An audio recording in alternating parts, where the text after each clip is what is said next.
Welcome back to the arena. Now, the pro-euthanasia group Dying with Dignity have lost its charitable status. They're considered too political to be a charity. Wanda Morris is Chief Executive Officer, and we went to the organisation's offices to speak to her.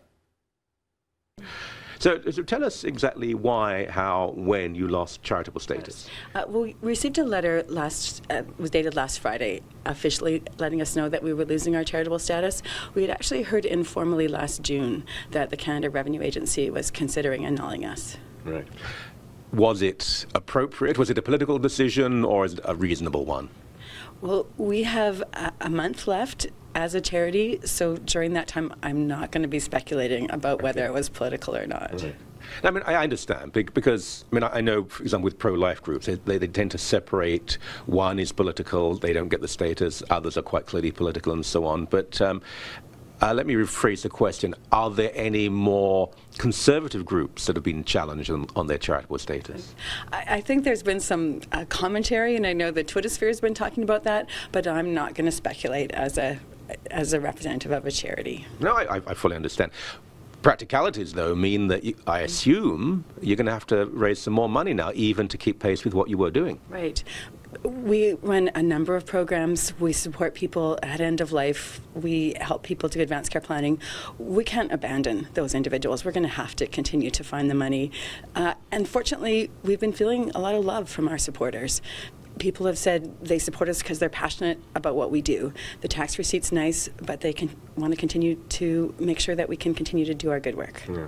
I assume now that you can sort of damn the torpedoes. If you want to back a certain political candidate or party, you can do it. Yeah, well, we know we have 30 days left as a charity, then we'll issue our last tax receipt, and then after that, as you say, we'll be able to be a lot more vocal. Yeah.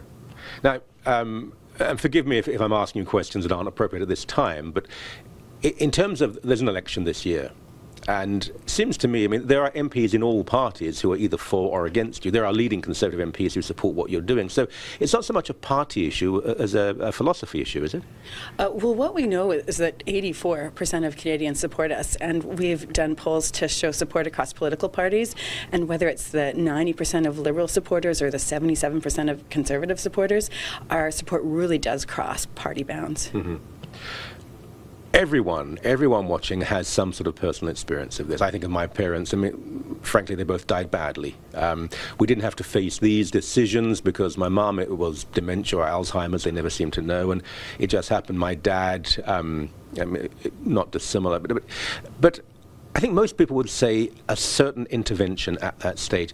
We worry about the horror stories we hear. Now, I know some of them aren't genuine, but some of them are. Some of the things that have happened in the Netherlands, and you think, my God, that's going too far. That's not compassion, it's more an agenda.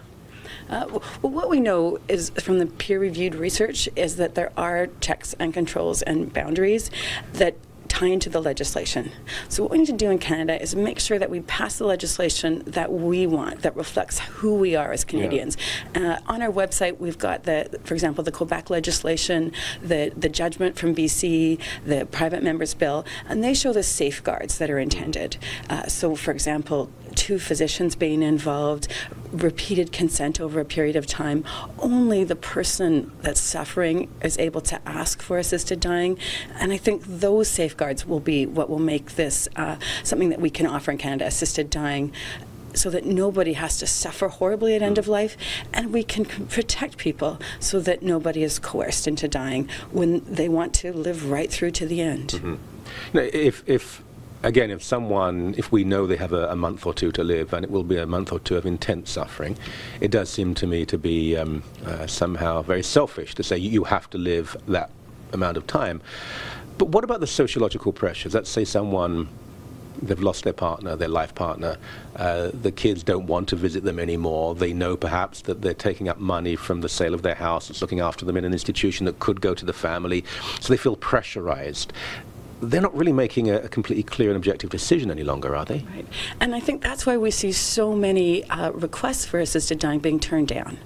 When we look at the data out of the Netherlands, 3% of all deaths are with assisted dying, and over 2/3 of individuals who request it don't receive it. I didn't know that. So there is a lot of, there's a process, and it's also why we want the medical system involved.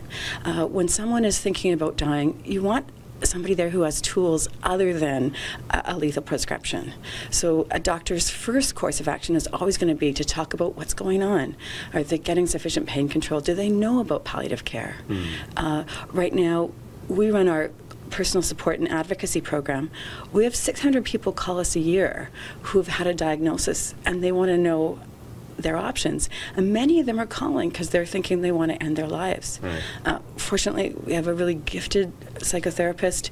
He and his team speak with people. They find out that the person, through the conversation, they give them options about pain control, about palliative care. Very, very few people will go on and end their lives, but those 600 will get peace of mind, knowing they have options. I think this point, and full confession, I wasn't aware that that number of people are turned down. So the majority of people in the Netherlands, for example, which is often used as the example, the majority of people who want to end their lives are told, no, you don't qualify.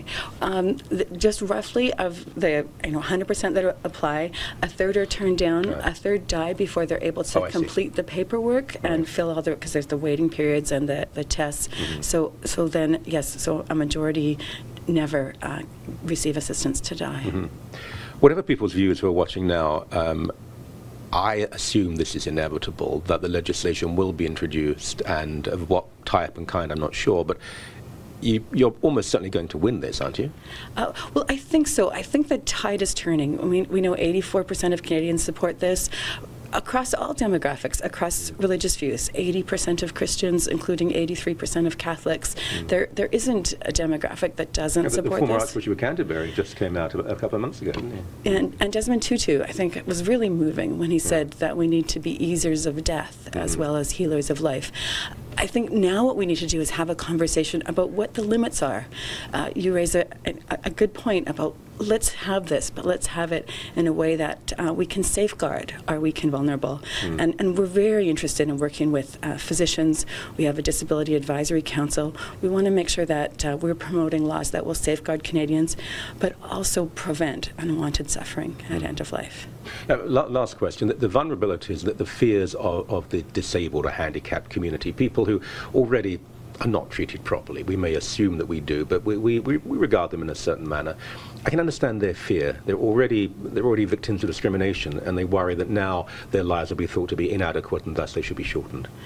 You know, what we know is that 85%, we commissioned Ipsos Reid to do a poll last year, 85% of the disability community support the right for assisted dying. So, like all Canadians, they want to see this as a legal right. Our supporters, what they say is, don't patronize us further. You know, don't treat us as infants. We're capable of making our own decisions, and the disability community, like everybody else, wants to make sure that there's appropriate safeguards. No one wants a free-for-all. We want to make sure that this happens, but in a way that that safeguards Canadians. We can have both. We can stop the torture at end of life and protect our weak and vulnerable. You sound incredibly reasonable, which will probably mean I'll get lots of nasty emails, but I don't care anymore. Thank you very much indeed. Okay, cheers. Thank you so much.